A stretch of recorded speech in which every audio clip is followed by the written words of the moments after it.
Good day everyone, my name is Mark Anthony Sirabang from BSIT 1A. Today, I will be discussing a Java program that demonstrates how arrays work, how data is stored inside them, and how we can access specific elements using their index. In Java, an array is a data structure that allows us to store multiple values in a single variable. This is useful when we want to group related data together. Instead of creating many separate variables in this program, we create an array called numbers, which stores a list of integers values. The array contains the following values 10, 20, 30, 40, 50. These values are placed inside curly brace and assigned to the variables using square brackets. Every values in the array has an index number starting from 0. Index 0 is the first element. Index 1 is the second element, and so on until the last element. Because of this, the first element of our array is found at number 0, which gives us the value 10.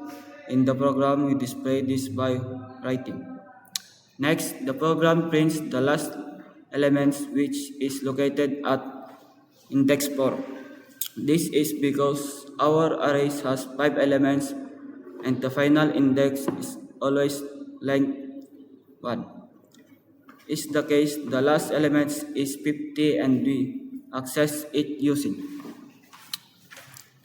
So guys, ito yung example array 1 natin.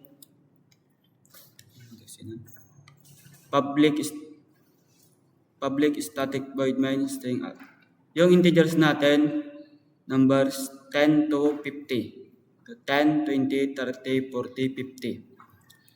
So, ang system out that print natin, yung first elements is 0.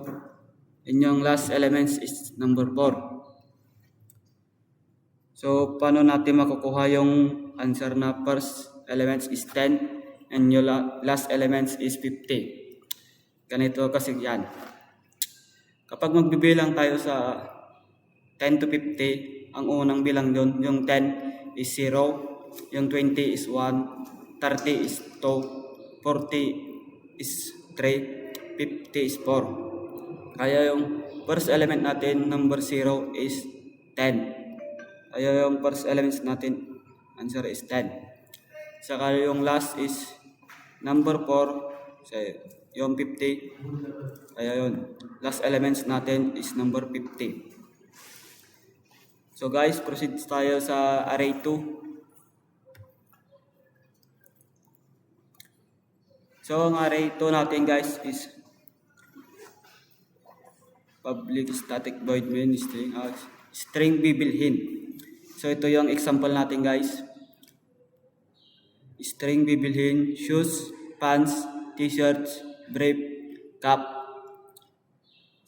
Yung system out that print natin is bibilhin 1. So yung bilang din is ganon. Kapag sa bilang sa shoes is 0, pants 1, t-shirt 2, brief 3, cap 4. So yung nilagay natin sa system out that print is bibilhin 1. Kaya ang lalabas natin kapag rinan natin is shoes. Shoes yan guys.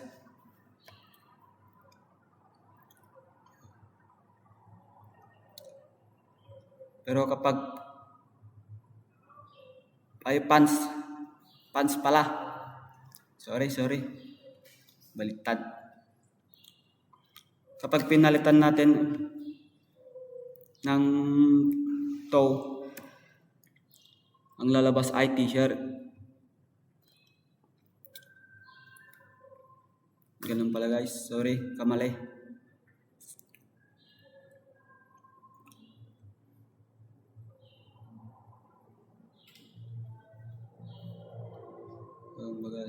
So yun guys, kapag Yung nilagay natin is 2, ang lalabas ay t-shirt kasi yung bilang is 0, 1, 2, 3, 4.